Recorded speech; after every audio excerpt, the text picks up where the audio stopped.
let's talk about the lighting inside and outside of the vehicle. Let's go to vehicle, let's go to lighting and visibility. Now let's go to interior lighting. We have an off delay. Right now it's set for 30 seconds. So once we get out of the car, the interior of the car will stay lit and dim out after 30 seconds. Interior illumination is at 100%. So when you unlock the car, you get in it, everything's at 100%. You can lower it or raise it. Now let's go back to the exterior lighting. You have coming home. So once you lock the car, the exterior lights will fade away 20 seconds after you exit the vehicle. Now a really cool option, which I like here, is the high beam assist.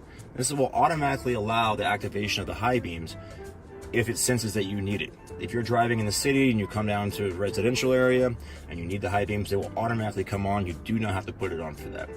Really cool feature.